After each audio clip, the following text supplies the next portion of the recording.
My son's wife kicked me out and moved her own parents in. The very next day, they threw a huge party. But I showed up with someone they never expected. The color drained from their faces. It all started on a Tuesday. One of those perfectly ordinary days that you never think to remember until it becomes the last ordinary day you'll ever have. The sun was pouring through the kitchen window. The kind of warm, late summer light that makes dust motes dance in the air, like tiny fairies. I was humming an old tune, a song my late husband David and I used to waltz to in this very kitchen, back when it was ours and ours alone. The smell of cinnamon and baking apples filled the air. I was making my son Mark's favorite pie. It was a silly tradition, but every Tuesday I'd bake something for him, a little taste of his childhood to get him through the work week. For the past 2 years, since David passed and I'd sold our old life to help Mark and his wife Jessica buy this beautiful big house, these little traditions were my anchor. They made this grand, unfamiliar space feel like home. This house was supposed to be a new beginning for all of us. After David's illness took him, the silence in our little 2-bedroom bungalow became a physical weight. Every corner held a memory. Every creak of the floorboards was a ghost. Mark, bless his heart, couldn't stand to see me so lost. He and Jessica were looking to upgrade from their tiny apartment, and they'd found this place. A sprawling 2-story colonial with a wraparound porch and a backyard big enough for a whole soccer team of future grandchildren. The problem was the down payment. It was a number so large it made my head spin. But my old house, the one David and I had paid off over 30 years, was worth a considerable amount. It was a painful decision, letting go of that last piece of him. But the thought of living with my son, of being part of a bustling family again, felt like a lifeline. So, I sold it. All of it. And a very, very significant portion of that money, nearly 80% of the down payment, went into this house. We all agreed it was a family investment. I would have my own suite downstairs, with a little sitting area and my own bathroom. It was perfect. A new chapter. Jessica had been so sweet about it at first. She called me Mom from the day I moved in. "Oh, Mom, let me get that for you," she'd say, taking a grocery bag from my hands. "Mom, your apple pie is legendary. You have to teach me." She was beautiful, with hair the color of spun gold and a smile that could charm a snake. She decorated the house with impeccable taste, all muted grays and soothing blues, with framed photos of her and Mark on every surface. My own photos, of David and a younger Mark with a gappy-toothed grin, were given a small, respectable corner on a bookshelf in my suite. At the time, I thought it was considerate of her to give me my own space for memories. I didn't see it for what it was. The first gentle push to the margins. Life fell into a rhythm. I'd wake up early, the way you do when you get older, and have my coffee on the porch listening to the birds wake up. I'd tend to the garden, planting the roses David had loved so much. Jessica and Mark both worked long hours, so I took care of the house. I did the grocery shopping, the cooking, the laundry. I didn't mind. It gave me a sense of purpose. I loved feeling needed. I loved the smell of Mark's work shirts, the scent of his aftershave, a faint echo of the little boy I once held in my arms. I loved hearing their keys in the door at the end of the day, the house suddenly alive with their chatter. I'd have dinner ready, and we'd eat together, talking about their day. Jessica would rave about my cooking, and Mark would give me that tired but grateful smile that was worth more than gold to me. It felt like I had a family again. It felt like I belonged. That particular Tuesday, the day it all began to unravel, was just like any other. The pie was cooling on the counter, its latticed top a perfect golden brown. I'd just finished folding a mountain of laundry, the fresh, clean scent clinging to my hands. The house was quiet. Mark was at work, and Jessica had taken the day off for what she called a mental health day with some girlfriends. Around 3 o'clock in the afternoon, my phone buzzed. It was Jessica. "Hey, Mom," she said, her voice sounding a little distant, tinny, like she was on speakerphone. There was faint music in the background. "Having a great day. We're at that new brunch place downtown, the Gilded Spoon. You know the one." "Oh, that's nice, dear," I said, wiping a smudge of flour from the countertop. "I've heard it's lovely." "It is," she said, a little too quickly. "Listen, my car is acting up again. The check engine light came on. I don't want to risk driving it all the way back home. Could you do me a huge favor and come pick me up around, say, 5:30? "Of course, honey. No problem at all," I said immediately. My car, a reliable 10-year-old sedan, was parked in the garage. "Just text me the address when you're ready." "Perfect. You're a lifesaver, Mom," she chirped. "Oh, and could you wear that nice blue dress, the one you wore to Easter? We might grab a quick, early dinner somewhere on the way back. My treat." I felt a little flutter of pleasure. A girls' dinner. We hadn't done that in a while. "That sounds wonderful, Jessica. I'll be there." "Great. See you then. Bye." She hung up before I could say goodbye. I spent the next hour getting ready, feeling a silly sense of anticipation. I showered and did my hair, putting a little more effort into it than usual. I put on the blue dress she'd mentioned. It was a simple, elegant sheath dress that David had always said matched my eyes. I looked at myself in the mirror. The lines around my eyes seemed a little deeper today, the silver in my hair more pronounced. But the dress still fit, and for a moment I felt not like a widow or live-in mother-in-law, but just a woman going out for the evening. I packed the apple pie into a carrier to bring to Mark. Even if we ate out, he'd want his pie when he got home. At 5:15, I was in the car, the engine humming quietly, the air conditioning blasting away the last of the afternoon heat. I pulled up the address for the Gilded Spoon on my phone's GPS. Downtown. About a 25-minute drive. I was humming again as I pulled out of the driveway, feeling happy, useful, needed. I had no idea that I was driving toward the end of my world. I had no idea that the woman I was going to pick up was not the woman I thought she was. And I had no idea that the house I was leaving, the home I had poured my heart and my history into, would soon no longer be mine. The sun was beginning to set, painting the sky in shades of orange and pink. It was beautiful. A perfect, beautiful evening for a betrayal. I navigated the familiar streets, turning onto the main avenue that led downtown. Traffic was starting to build, the usual rush hour crawl. I tapped my fingers on the steering wheel, listening to a soft rock station on the radio. At 5:30 precisely, I pulled onto the street where the Gilded Spoon was located. It was a trendy area, with old brick buildings converted into chic boutiques and expensive restaurants. I saw the restaurant's elegant black awning and slowed down, looking for Jessica. I scanned the sidewalk, the outdoor patio tables. No sign of her. I pulled over to the curb, putting my hazard lights on. Maybe she was still inside settling the bill. I sent her a quick text. "Here, parked out front."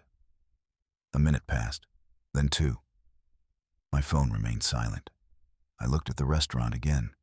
It was busy, people laughing and talking behind the big plate glass windows. I couldn't see her. I tried calling. It went straight to voicemail. "Hi, you've reached Jessica. Leave a message." Her voice was bubbly, cheerful, made a knot form in my stomach. Maybe her phone had died. that happened. I decided to wait. 5 minutes turned into 10. 10 turned into 15. The sky was darkening, the streetlights flickering on one by one. People were giving my idling car annoyed looks. I felt a prickle of anxiety. What if something was wrong?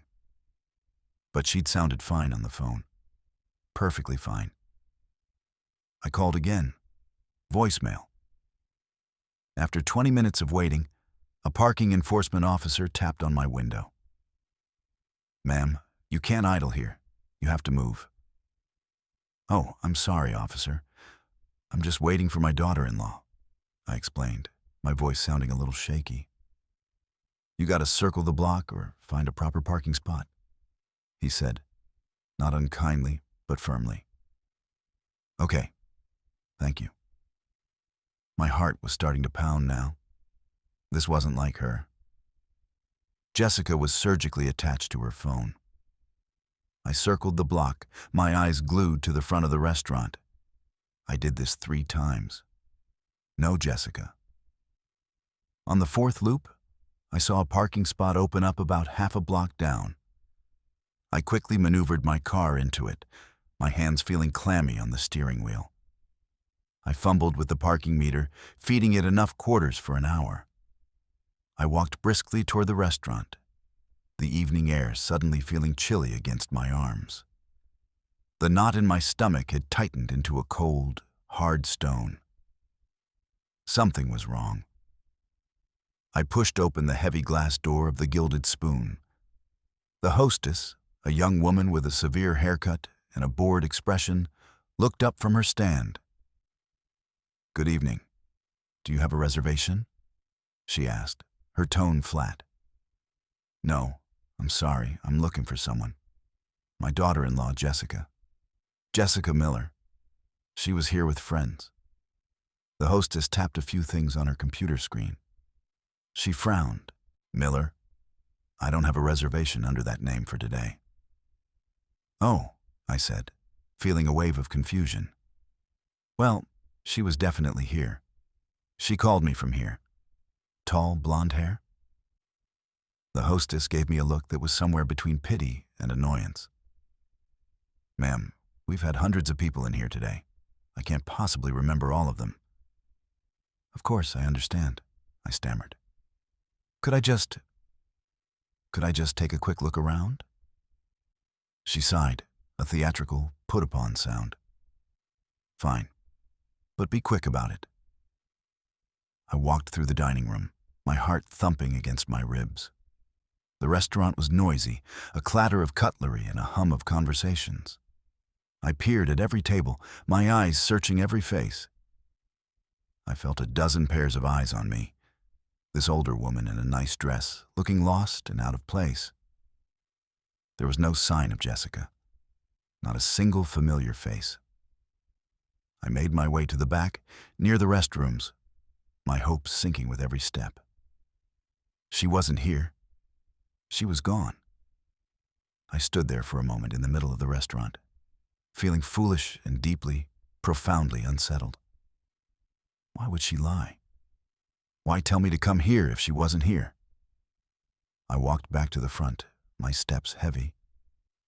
"Did you find her?" the hostess asked, not even looking up. "No," I said, my voice barely a whisper. "She's not here." As I turned to leave, my eyes fell on a small, framed photo on the hostess stand, next to a vase of lilies. It was a picture of the staff at what looked like a company party. And in the back, standing next to a smiling chef, was the hostess. And next to her, with his arm around her, was the parking enforcement officer who had told me to move my car. They were all smiling. It was a small detail, a tiny, insignificant thing. But in that moment, it felt like the whole world was in on a secret that I was not. It felt like a conspiracy. I hurried out of the restaurant, the cold knot in my stomach now a churning sea of dread.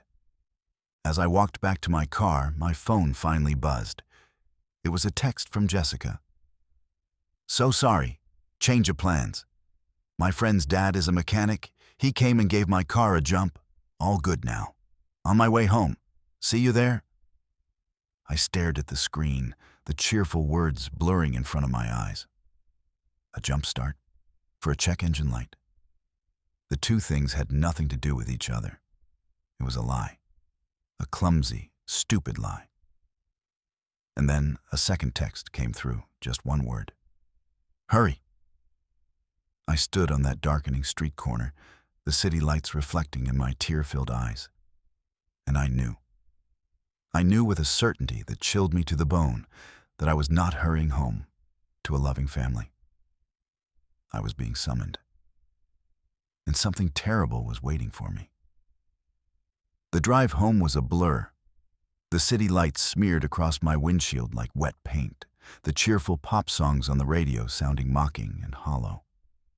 Every traffic light felt like a personal affront, every slow driver a conspirator in some plot I couldn't yet comprehend.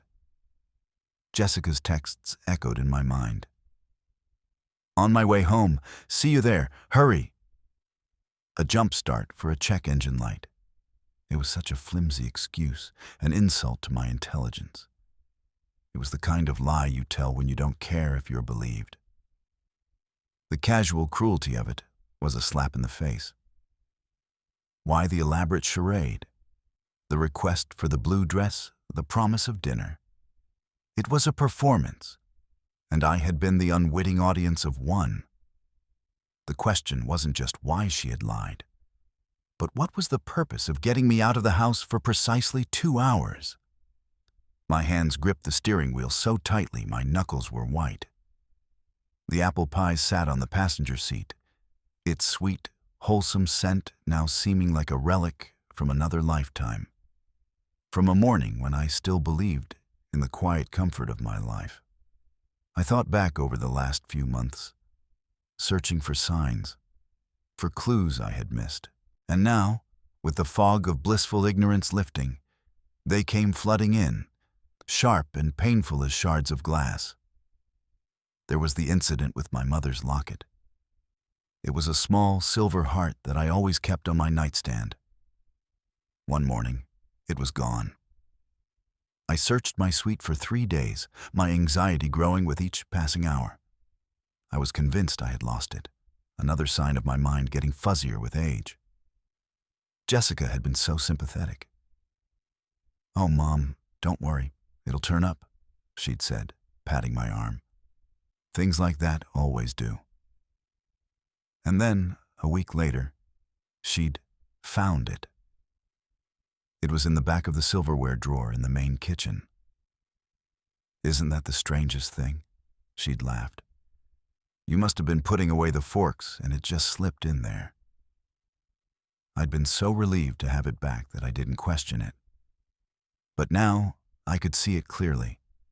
The slight smirk on her face, the way she'd emphasized the word "you." She had put it there. She was planting seeds of doubt, not just in my mind, but in Mark's. Then there were the phone calls. I'd walk into a room and she'd be on the phone, her voice a low murmur. The moment she saw me, she'd snap, "Gotta go, I'll call you back," and hang up, offering me a smile that never reached her eyes. A few times, I'd heard her mention her parents, Linda and Tom. They lived 3 states away, but Jessica spoke to her mother every single day. I'd caught snippets of conversation, phrases that meant nothing at the time, but were now taking on a sinister glow. "Just a little more patience, Mom. Working on it." He's starting to see it my way. See what? What was she working on? Her parents, Linda and Tom. I'd only met them twice.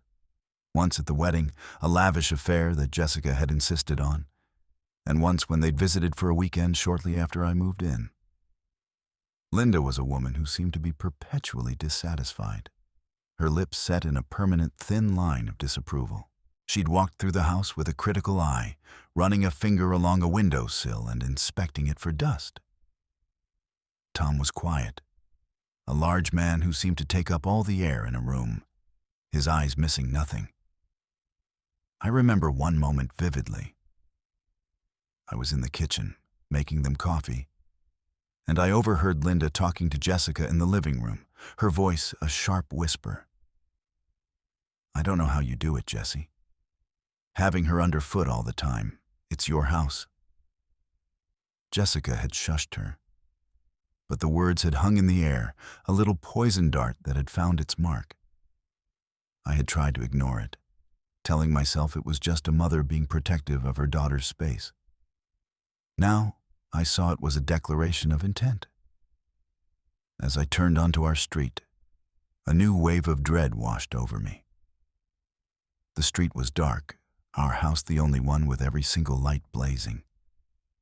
It looked like an ocean liner docked in a sea of darkness. Every window, upstairs and down, was lit up, casting long rectangular patches of yellow onto the manicured lawn. My heart hammered against my ribs. It looked like they were staging an intervention, or an ambush. I pulled into the driveway, my headlights sweeping across the closed garage door. Jessica's car was there, parked neatly on her side. The check engine light story was a complete fabrication. There was another car there too, one I didn't recognize. A large, dark-colored sedan. I turned off my engine, and the sudden silence was deafening. I sat for a long moment, the key still in the ignition, the pie carrier clutched in my lap like a shield. I wanted to put the car in reverse and drive away. Drive to my sister Sarah's house and never look back. But this was my home. My son was in there. I had to face whatever this was. Taking a deep breath, I got out of the car. The air was cool and smelled of freshly cut grass and impending rain. I walked up the stone path to the front door, my sensible shoes making no sound. I noticed something odd. The welcome mat, a cheerful straw mat that said, "Home Sweet Home," which I'd bought, was gone. In its place was a stark, modern black mat that just said, "The Millers." It was a small change, but it felt like a statement, a line being drawn. My hand trembled as I reached for the doorknob. I didn't need my key. The door was unlocked. I pushed it open and stepped inside. The first thing I saw was the boxes. They were everywhere. Brown cardboard boxes, stacked 3 and 4 high, lining the walls of the grand entryway. They were filled with my things, my books, the small collection of porcelain birds I'd inherited from my grandmother, the framed photos from the bookshelf in my suite. Everything. My entire life, it seemed, was packed up and sealed with tape. My gaze darted around the living room. The cozy armchair where I sat to read was gone. The throw blanket I'd knitted was folded neatly on top of one of the boxes. The whole space looked sterile, impersonal, like a furniture showroom. My personal touches, the small things that had made this house feel like a home for me, had been systematically erased. Then I heard their voices coming from the kitchen. Mark's voice, low and strained, and another voice, a woman's. Sharp, commanding. Linda, Jessica's mother. My blood ran cold. The unfamiliar car in the driveway belonged to them. They were here. I walked toward the kitchen, my feet feeling like lead. I stopped in the doorway, unseen. Jessica was standing by the island, her arms crossed, a look of grim satisfaction on her face. Her mother, Linda, was sitting at the kitchen table, a cup of tea in her perfectly manicured hands. And my son, my Mark, was pacing back and forth, his back to me, running a hand through his hair in a gesture of distress I knew so well. "He understands, Mom," Jessica was saying, her voice hard as steel. "Mark knows this is for the best. We all need our space." "It's not about space, it's about what's appropriate." Linda said, taking a delicate sip of her tea. A young couple needs their own home. It's the natural order of things. You've been more than generous, Mark. But it's time for your mother to transition to a more suitable arrangement. A more suitable arrangement. The phrase hung in the air, clinical and cold. They were talking about me like I was a piece of furniture they were deciding how to dispose of. I wish we could have done this differently, Mark said, his voice thick with an emotion I couldn't quite decipher. Was it guilt, regret, or just exhaustion? Sending her on a wild goose chase downtown. It feels cruel, Jess. Jessica scoffed. Oh, please. It was the cleanest way to do it. Can you imagine the scene she would have made if she was here while we were packing her things? The tears, the drama. This way, it's all done. A clean break. She walks in, she sees the situation, and she accepts it. It's kinder, really. Like ripping off a Band-Aid. Kinder. The word hit me with the force of a physical blow. I felt the pie carrier slip from my numb fingers. It hit the hardwood floor with a dull thud, the ceramic dish inside shattering with a sickening crack. 3 heads whipped around in unison. Jessica's eyes widened in theatrical surprise, a performance for Mark's benefit. Linda's thin lips tightened into a sneer. And Mark. My son's face was a mask of pure, unadulterated shock. He looked at me, then at the broken pie on the floor, its sweet, sticky filling oozing out onto the pristine wood. He looked like a little boy who had been caught breaking his mother's most prized possession. Mom, he breathed, his voice a hoarse whisper. You're home. I stood there in the doorway, surrounded by the boxed-up fragments of my life, the smell of shattered apples and cinnamon filling the air like a funeral wreath. I looked at my son, the boy I had raised, the man I had sacrificed everything for. And I looked at his wife, her face a perfect placid mask of false concern. The blue dress I was wearing suddenly felt like a costume, the one they'd chosen for me to wear to my own execution. What is this? I asked, my voice surprisingly steady, though my entire world was tilting on its axis. Mark, what is all this? Jessica stepped forward, placing a proprietary hand on Mark's arm. She tilted her head, her expression one of deep, sorrowful pity. It was the most calculated, cruelest expression I had ever seen. Mom, she said, her voice dripping with fake sympathy. I think it's time we had a talk. The silence that followed my question was thick and heavy, broken only by the faint, insistent ticking of the grandfather clock in the hall. It was a clock David and I had bought on our 25th anniversary, and seeing it still standing there, a silent witness to my public humiliation, felt like a fresh betrayal. All 3 of them just stared at me. Mark looked like he'd seen a ghost.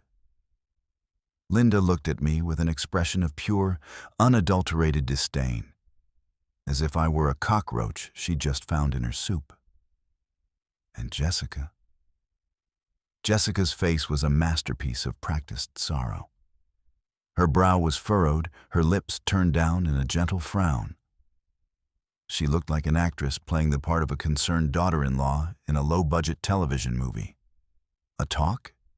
I repeated, my voice coming out stronger than I expected. The initial shock was beginning to recede, replaced by a cold, rising anger.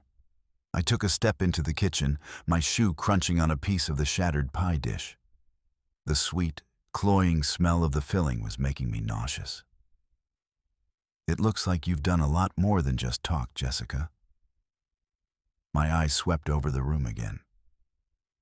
I noticed more changes now. The folksy rooster-themed canister set I'd kept on the counter was gone. In its place was a sleek, stainless steel set that looked like it belonged in a laboratory. The dish towel hanging from the oven door, one I'd embroidered myself with little bluebirds, had been replaced with a plain, charcoal gray one. It was a systematic, deliberate erasure of me. Jessica let out a long, theatrical sigh. She let go of Mark's arm and walked towards me, her hands outstretched as if to comfort a hysterical child. I took a step back, and her hands dropped to her sides. "Mom, please don't be upset," she began, her voice soft and placating. "We were going to tell you tonight. We wanted to do this in the most gentle way possible." "Gentle?" I laughed, a short, bitter sound that held no humor. "By sending me across town on a fool's errand so you could pack up my life behind my back? By having your mother here to supervise? What part of this is gentle, Jessica?"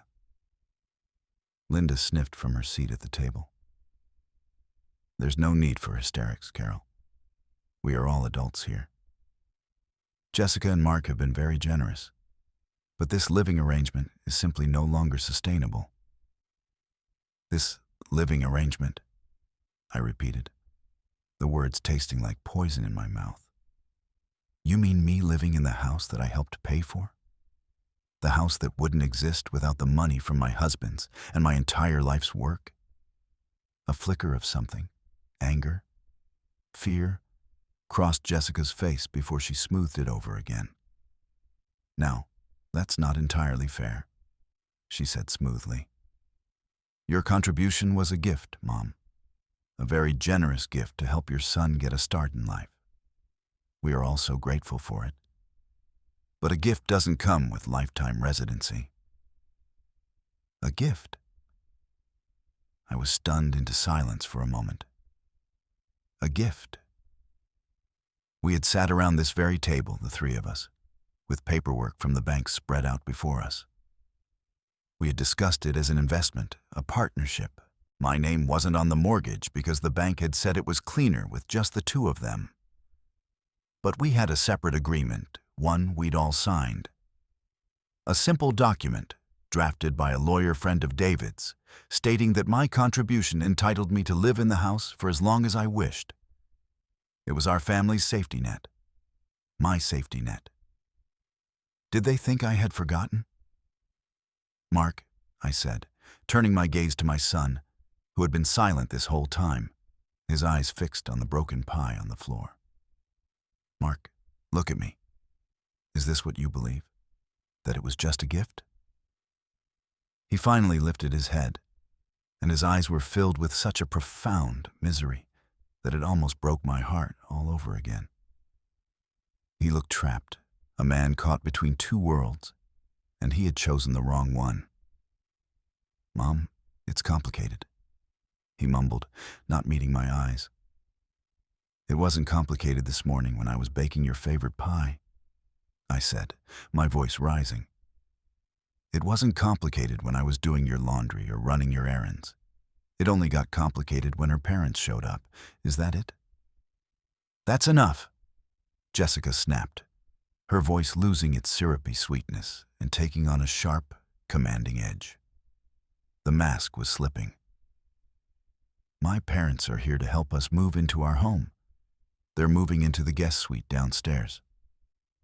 The breath left my body in a whoosh, as if I'd been punched in the gut. My suite, my little corner of the world, with my chair and my books and my pictures of David.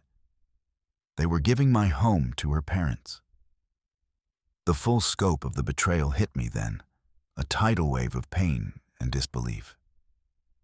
This wasn't just about getting me out. It was about replacing me. "We just think it makes more sense," Jessica continued, her voice regaining its composure now that the killing blow had been delivered. "They're getting older, and they need to be closer to family. And honestly, Mom, we've been worried about you." "Worried about me?" I asked, my voice a hollow echo. "Yes," she said, nodding with that same infuriating, pitying expression. "You've been so forgetful lately. Misplacing things, getting confused. The locket the other day? And you left the stove on last week.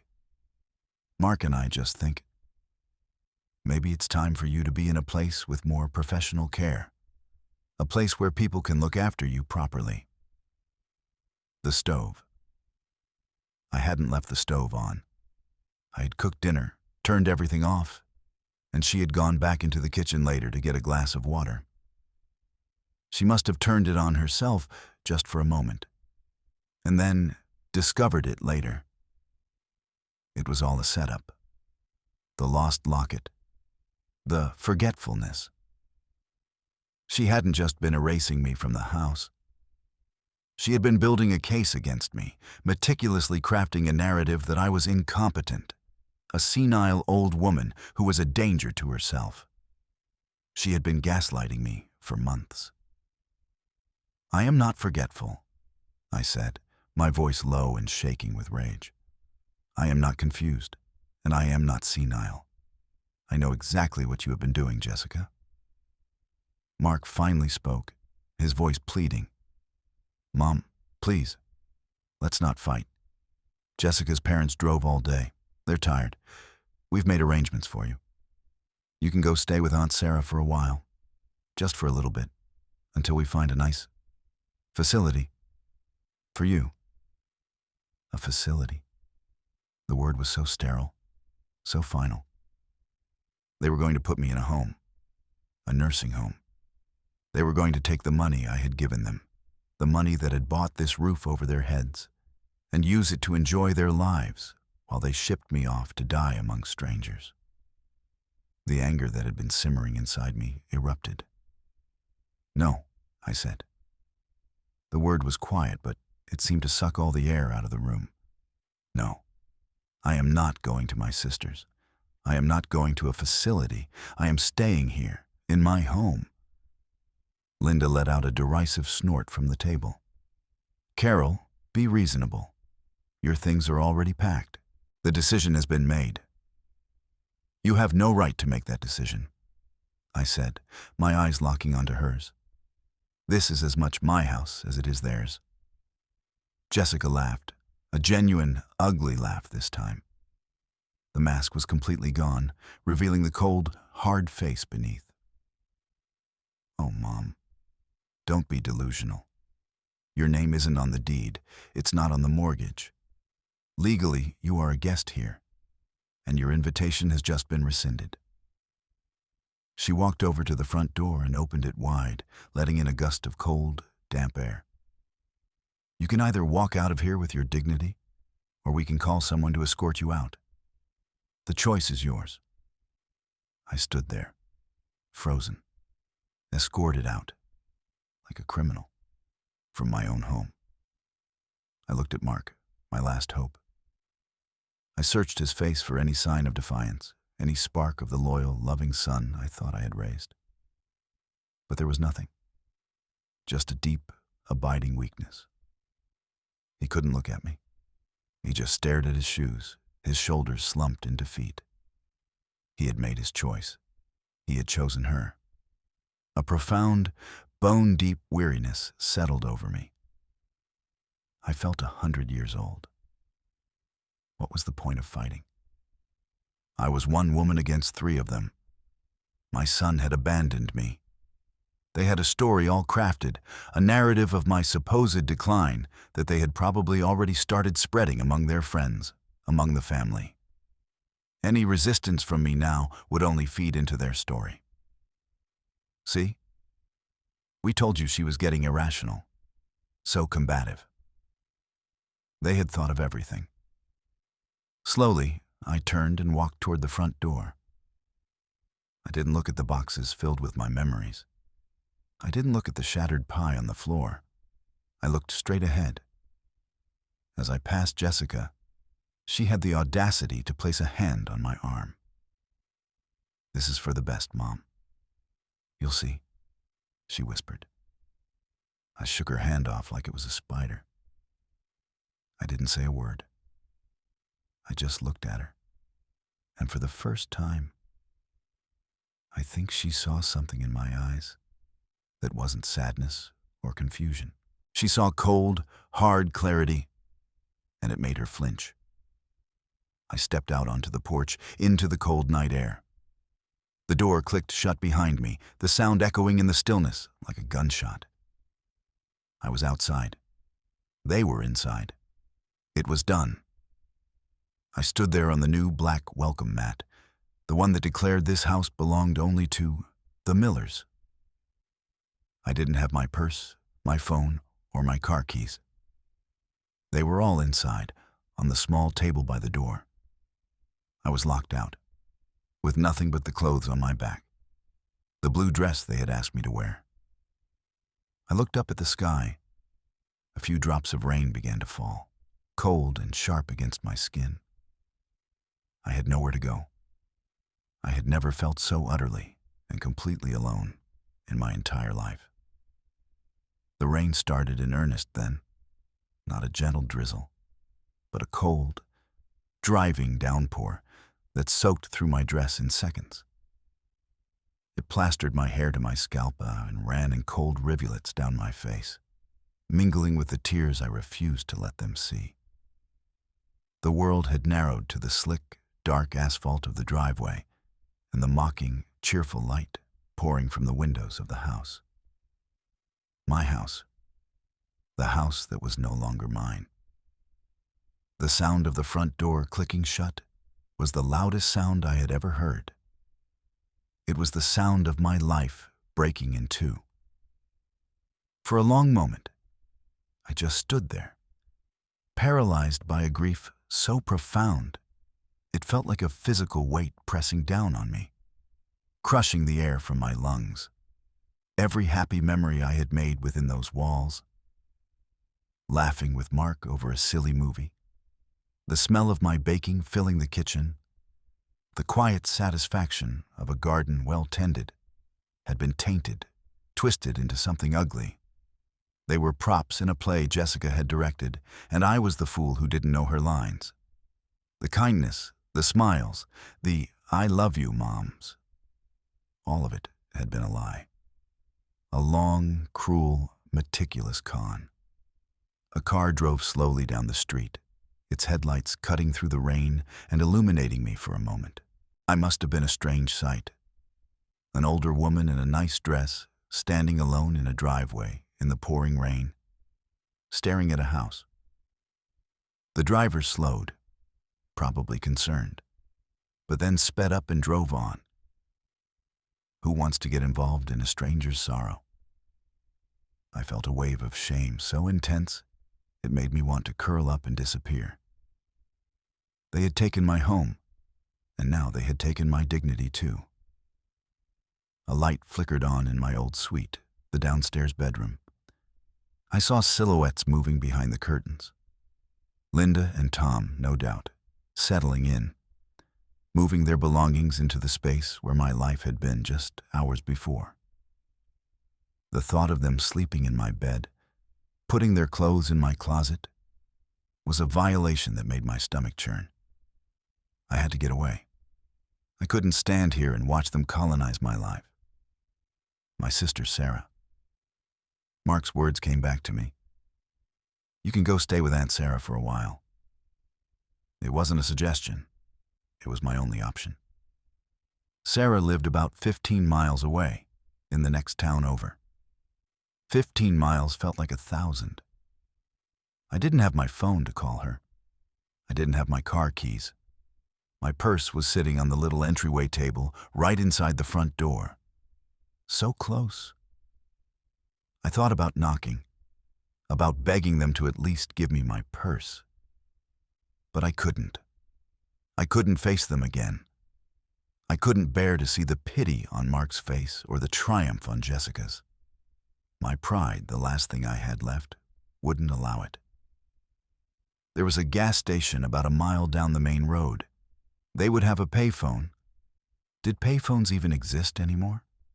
Maybe a phone I could borrow. A mile. In this rain. I had no choice. I turned my back on the house, on the lights, and the warmth and the life that was no longer mine, and I started to walk. Every step was an effort. My nice dress shoes, the ones I'd worn for our planned girls' dinner, were not made for walking. They pinched my feet, and soon the thin soles were soaked through. The rain was relentless, and a cold wind had picked up, cutting through my wet clothes and chilling me to the bone. Cars sped past, splashing curtains of dirty water onto me. No one stopped. I was invisible, a ghost haunting the side of the road. I wrapped my arms around myself, trying to conserve some warmth, and focused on putting one foot in front of the other. With every step, the shock began to wear off, replaced by a slow burning rage. How could Mark do this?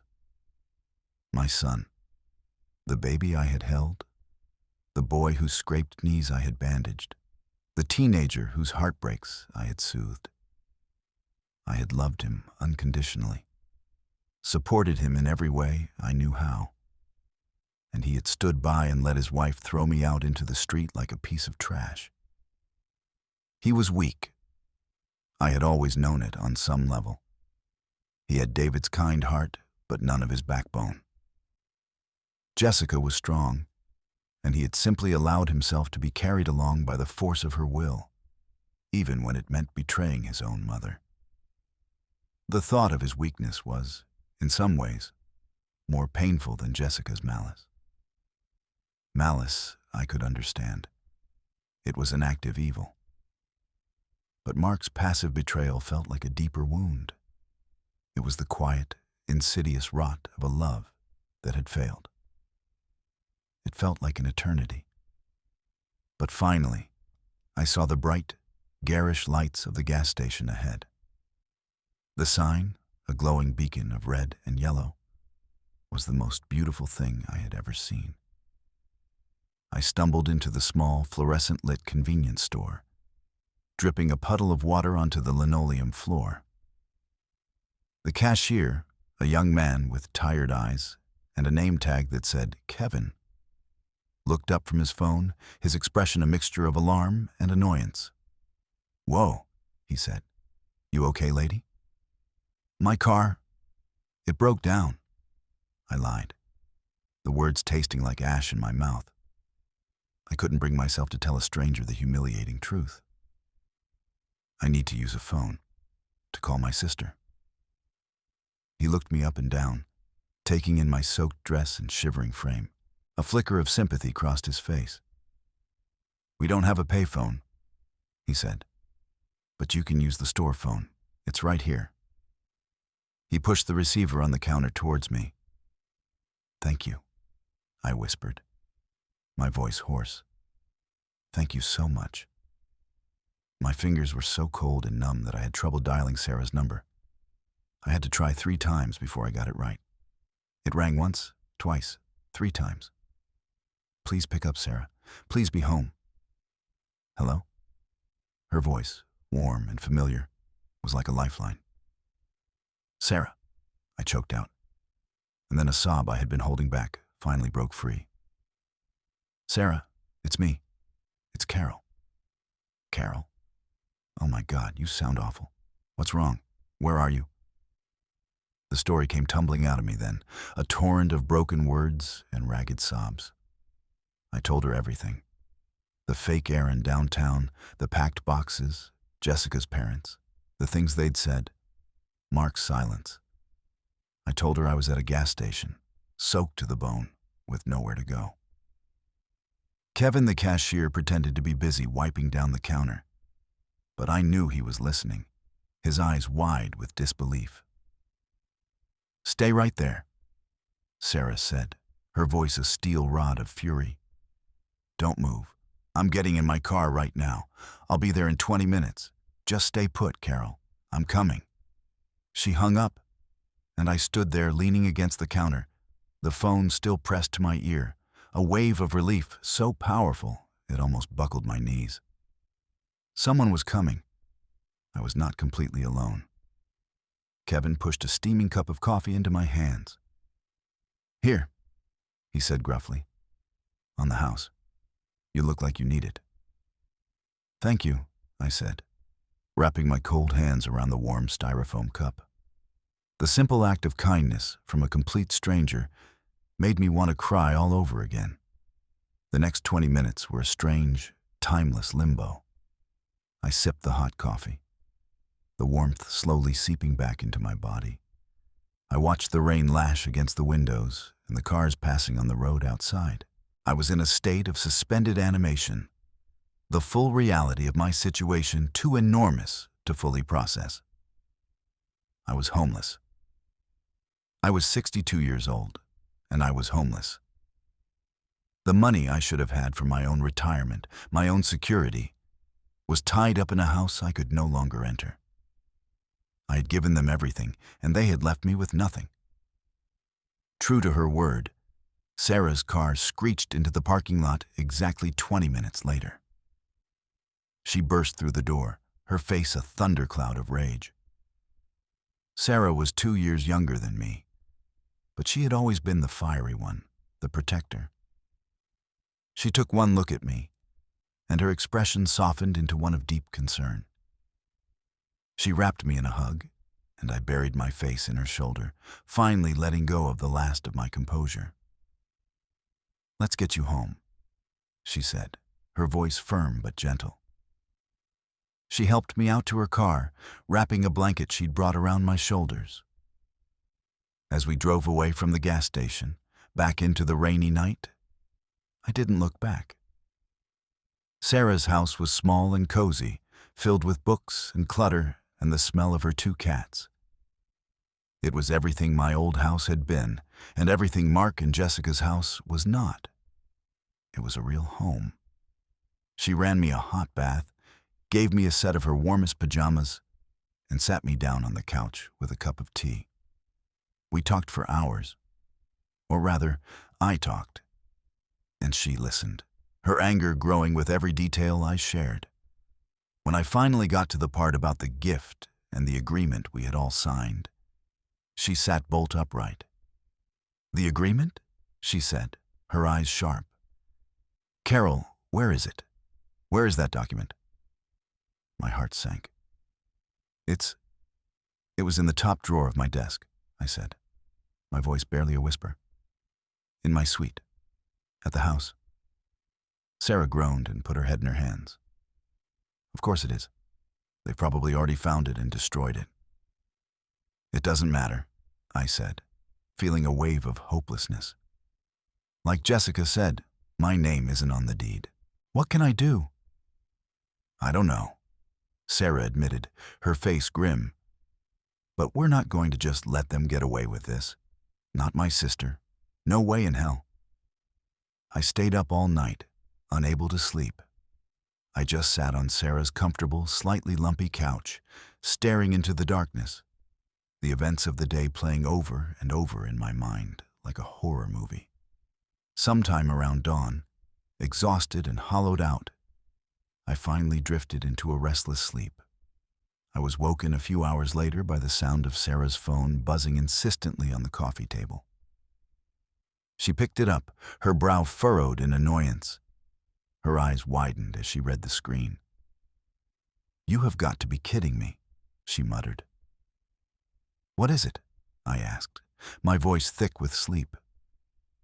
She handed me the phone. It was an email, a generic mass invitation. My eyes scanned the text, and the words swam before my eyes, each one a fresh twist of the knife.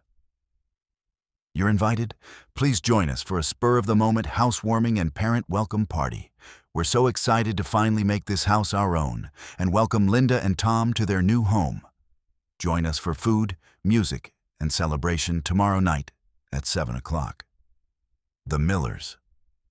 The email had been sent to a huge list of family and friends. Jessica had accidentally included Sarah on the list, probably from an old wedding contact list. Tomorrow night. They had kicked me out, and not even 24 hours later, they were throwing a party. A party to celebrate getting rid of me and installing her parents in my place.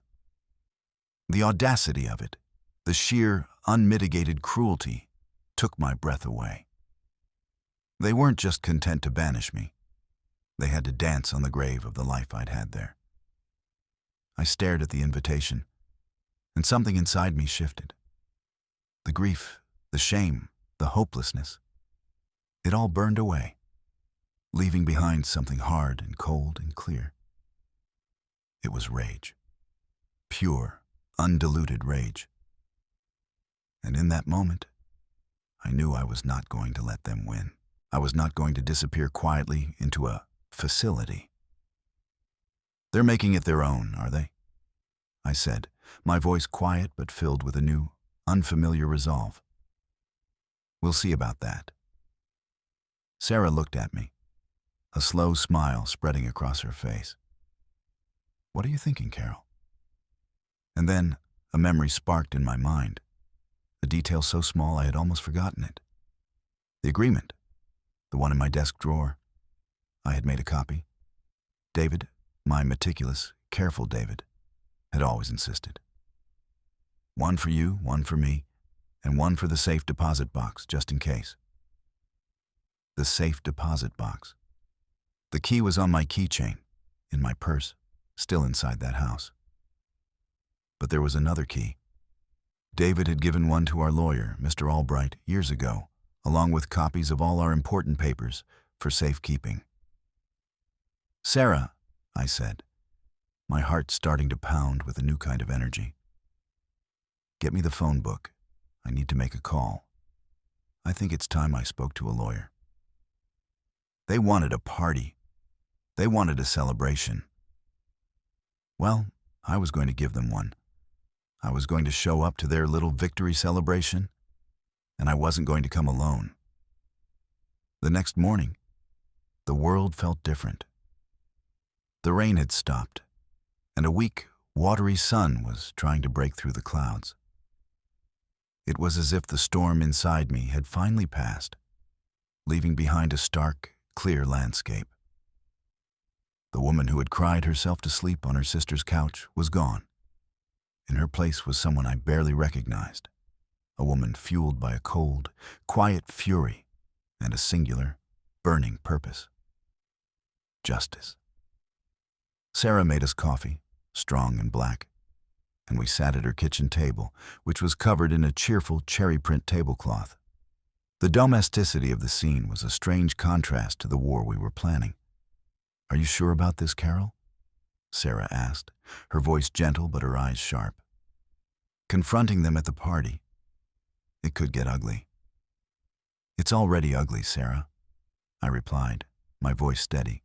They made it ugly when they packed my life into boxes and threw me out in the rain. They made it ugly when they decided to celebrate my eviction. They want a public spectacle? I'll give them one.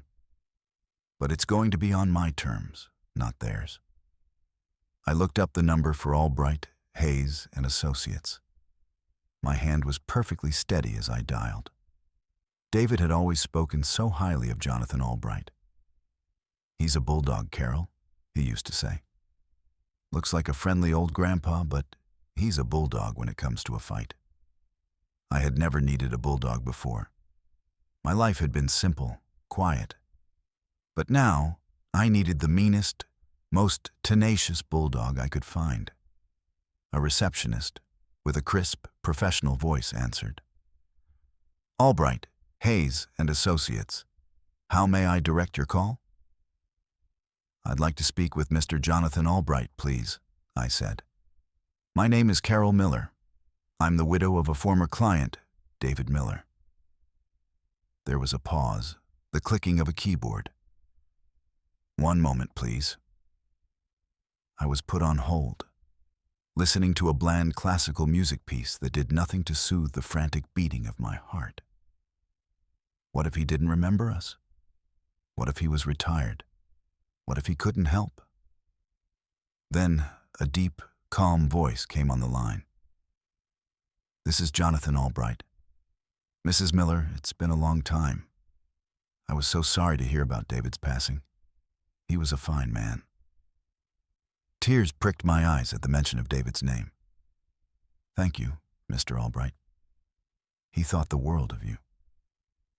The feeling was mutual, he said warmly. Now, what can I do for you? Your voice sounds distressed. I took a deep breath and launched into the story for the second time. But this time, it wasn't a rambling, emotional torrent.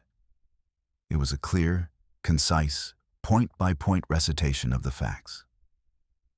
I told him about selling my house, the 80% down payment, the living arrangement. I told him about the subtle campaign of gaslighting, the lies, the eviction. I told him about the agreement we had signed, and how the only copy I knew of was likely in their possession now. And I told him about the party they were throwing tonight. He listened patiently, without interruption, just the occasional, "I see," or "Go on." When I finished, there was a long silence on the other end of the line. For a heart-stopping moment, I thought he was going to tell me what Jessica had said, that I had no legal leg to stand on. "Carol," he finally said, and his voice had lost its gentle warmth. It was now sharp, focused, the voice of the bulldog. "This is outrageous. This is a textbook case of elder abuse and fraudulent inducement." The legal terms were foreign to me, but the anger in his voice was a balm to my soul. He believed me. "You mentioned a safe deposit box," he said. "David and I set that up together years ago. I am listed as having access in case of emergency. I believe this qualifies as an emergency, don't you?" "Yes," I breathed, a flicker of hope igniting within me. "Yes, I do." "And you mentioned an agreement," he continued. "David was a very thorough man. I remember when he came to me with it. He didn't want me to draft it officially, said it was a family matter, and he didn't want to make it feel too formal for his son. But he asked me to look it over, and he was so proud of you both. I made a copy for my own files. Just as a matter of course. I have it right here in your husband's file. Scanned and saved. A notarized copy." I almost dropped the phone. A notarized copy. A legally binding document that they couldn't just destroy. David, my wonderful, careful David, even from beyond the grave, he was taking care of me. The tears I'd been holding back finally came, but they were tears of gratitude, not sorrow. "So, what does it mean?" I asked, my voice thick. "What can we do?" "It means," Mr. Albright said, a grim satisfaction in his tone, "that your son and his wife have committed a serious breach of contract. It means you are not a guest in that house, Carol. You are an investor. You have a legal right to reside there. They cannot evict you. What they did was illegal." The word illegal hung in the air. It was validation. It was vindication. I wasn't crazy. I wasn't senile. I was a victim of a calculated, cruel, and illegal act. "So, what now?" I asked. "Do we sue them? Do we send a letter?" "We could," he said, "and we will if we have to. But you mentioned a party, tonight at 7. "Yes," I said, my pulse quickening. "I have a cancellation this afternoon. My schedule is clear. I think you and I should pay a visit to that bank and retrieve the contents of that safe deposit box. And then, I think you and I should go to that party." The audacity of his plan thrilled me. It was exactly what I wanted. Not a quiet legal battle fought through letters and court filings, but a direct, public confrontation. I wanted to see their faces when they realized their perfect little plan had blown up in their faces. "I have one condition, Mr. Albright," I said, a new strength in my voice. "And what's that?" "Don't wear a suit. Don't look like a lawyer. I want you to look like a friend, an old family friend. I don't want them to know who you are until the last possible second." He chuckled, a dry, rasping sound. "Carol, I think you and I are going to get along just fine. I'll pick you up from your sister's house at 2 o'clock. Wear something that makes you feel powerful." After I hung up the phone, Sarah and I just looked at each other for a long moment. and then we both started to laugh. It was a release of all the tension, all the fear, all the grief of the past 24 hours. The rest of the day was a blur of preparation. Sarah took me to a small boutique in her town. I didn't have my purse, my money, or my credit cards. But Sarah waved her own card at the cashier. "Don't you worry about a thing," she said fiercely. "This is a war fund." I didn't choose a dress. I chose armor.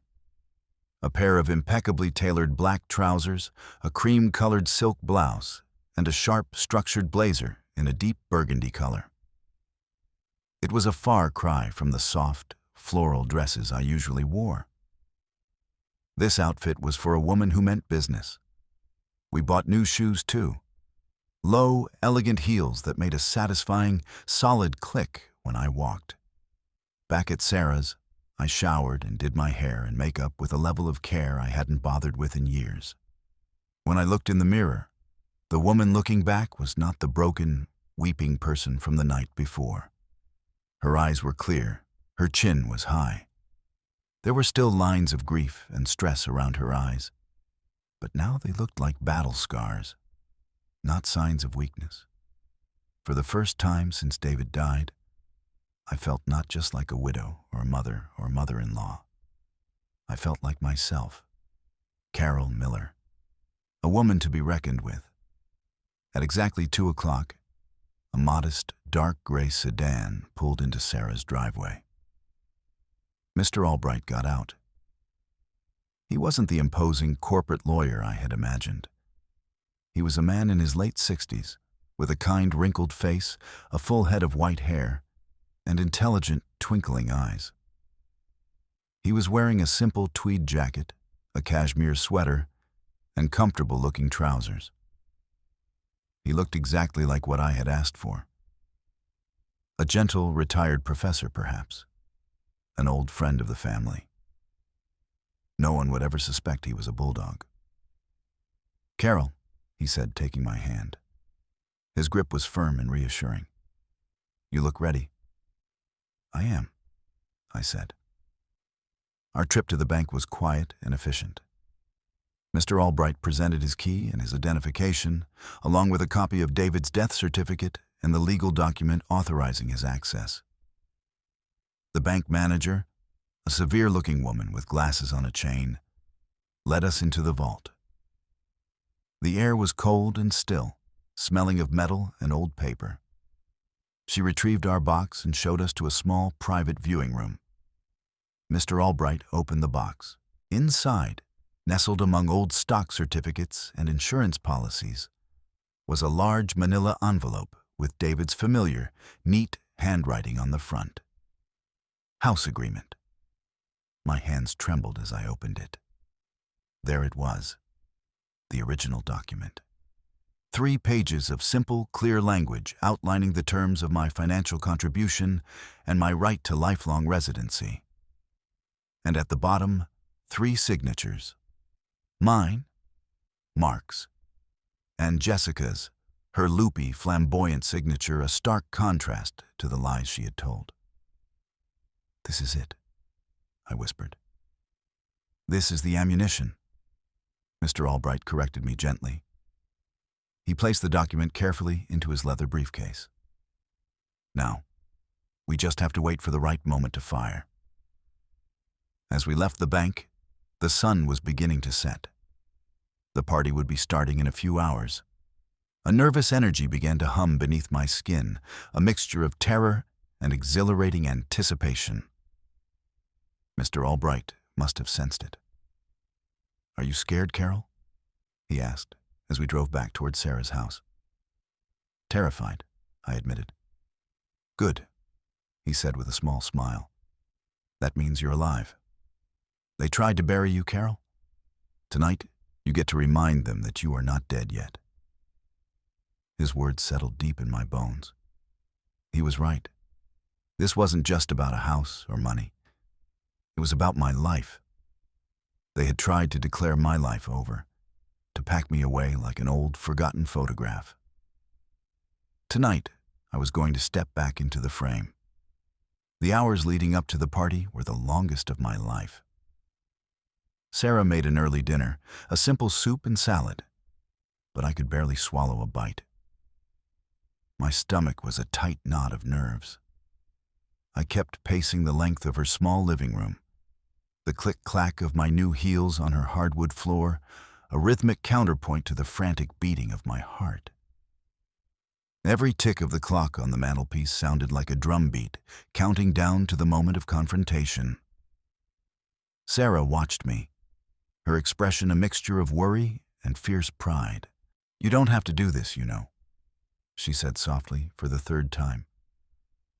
"Albright can just send them a letter. You don't have to put yourself through this." I stopped pacing and looked at her. "Yes, I do," I said, and I had never been more certain of anything in my life. A letter they can ignore. A letter they can tear up and pretend they never got. They can build their story around a letter. Tell everyone I'm a bitter old woman trying to extort them. But they can't build a story around me, standing in the middle of their party, telling the truth. I need to see their faces, Sarah. I need them to see me. She nodded, understanding. This wasn't just about legal rights anymore. This was personal. This was about reclaiming the narrative they had stolen from me. Mr. Albright had instructed us to arrive at 7:30, a half hour after the party was scheduled to start. "Let them get comfortable," he had said over the phone. "Let them feel secure in their victory. The higher they are, the harder they'll fall." So we waited. I watched the evening news without seeing it. I picked up a magazine and stared at the pages without reading a word. At 7:15, I went into the bathroom and looked at myself in the mirror one last time. The woman in the burgundy blazer looked back at me, her expression grim but determined. I took a deep breath, straightened my shoulders, and walked back out into the living room. "It's time," I said. Mr. Albright arrived precisely at 7:20, as promised. He had his old leather briefcase in his hand. It looked innocuous, like it held nothing more than a newspaper and perhaps a sandwich. But I knew it held the truth. It held my future.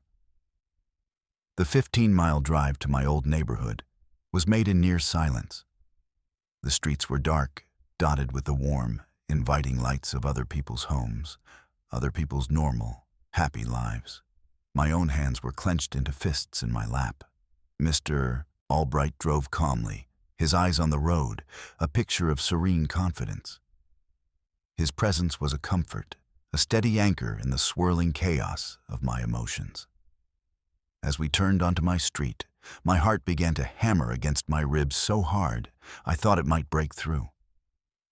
And then I saw it. The house. It was ablaze with light, just as it had been the night before. But this time the light spilled out onto a lawn filled with cars. I saw the cars of friends, of neighbors, even some of my own extended family members. They had invited everyone. The humiliation of it was a fresh wound. They were parading their triumph in front of everyone we knew. Music drifted from the open windows, a generic, upbeat pop song. We could hear the murmur of voices and bursts of laughter. A party in full swing. My stomach lurched. Mr. Albright pulled his car to the curb a few houses down, parking in the shadows beneath a large oak tree. He turned off the engine, and the sudden silence was filled with the sounds of the celebration. He turned to me, his expression serious. "Carol, once we walk through that door, there's no turning back. Are you absolutely certain this is how you want to proceed?" I thought of my son's face, empty of everything but weakness. I thought of Jessica's cruel, pitying smile. I thought of my life packed into cardboard boxes. I thought of the cold rain on my skin. "I'm certain," I said, my voice clear and firm. "All right then," he said, giving me a small, encouraging nod. "Let's go to a party." We got out of the car and started walking toward the house. The night air was cool and crisp. With every step, I felt my fear solidifying into resolve. I was no longer a victim being led to the slaughter. I was a warrior walking onto the battlefield. Mr. Albright walked beside me, his pace unhurried, his presence a quiet fortress of strength. He didn't hold my arm or try to guide me. He walked beside me as an equal. As we reached the stone pathway, I could see people mingling on the porch, holding plates of food. They were laughing, chatting, completely oblivious. My stomach twisted. How many of them had been told the story? The story of the poor, confused mother-in-law who had to be moved to a better place for her own good. We walked up the steps and to the open front door. No one stopped us. We were just two more guests arriving at the party. We stepped across the threshold, onto the hardwood floor of the entryway. The house was packed. There must have been 50 or 60 people crammed into the living room, the dining room, and spilling into the kitchen. The air was thick with the smell of perfume and catered food. A wave of dizziness washed over me as I took in the scene. My home, my beautiful home, had been transformed into a stage for my own disgrace. And then I saw them. Jessica was in the center of the living room, holding court. She was wearing a slinky silver dress that glittered under the lights. She looked radiant, triumphant. She was telling a story to a small group of her friends, her hands gesturing dramatically, a wide, victorious smile on her face. Standing near the fireplace, looking proud and proprietary, were her parents. Linda was wearing a dress that was far too young for her face plastered with makeup. Tom stood beside her, a smug look on his face, his chest puffed out like a king surveying his new kingdom. And my son. Mark was by the drink station, a table laden with pitchers of iced tea, lemonade, and sparkling water, acting as bartender. He looked tired. The smile on his face didn't reach his eyes.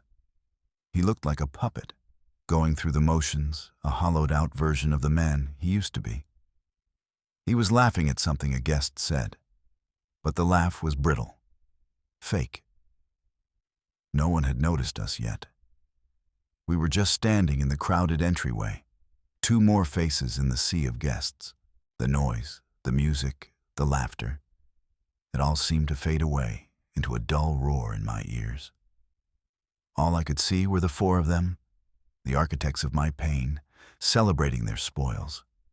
The noise, the music, the laughter. It all seemed to fade away into a dull roar in my ears. All I could see were the four of them, the architects of my pain, celebrating their spoils. Then Jessica's eyes found mine across the crowded room. The glittering, triumphant smile on her face shattered as if it were made of glass. Color fled from her cheeks, and a hush began to fall as guests noticed her expression. She stumbled toward me, her voice a thin, panicked whisper. "Mom, what are you doing here?" I let the silence hang for a moment, letting the entire party turn to look at us. "I'm here with my lawyer," I said, my voice calm and clear, cutting through the quiet. Beside me, Mr. Albright opened his briefcase. "My name is Jonathan Albright," he announced to the silent crowd. "I am Mrs. Miller's legal counsel." He held up a document for all to see. "This is a notarized agreement, signed by Mark and Jessica Miller, which grants my client lifelong residency in this home in exchange for her capital investment of over $300,000. Her illegal eviction constitutes fraud." A collective gasp filled the room. Jessica looked like she would collapse, and Mark stared at her, horrified. I looked at my son, at his wife, at the life they had tried to steal from me. "You will sell this house," I stated, my voice unwavering. "You will return every penny. Mr. Albright will be in touch." I turned my back on their shocked faces and walked into the cool night air, leaving them to the judgment of their guests. I was no longer a victim. I was free.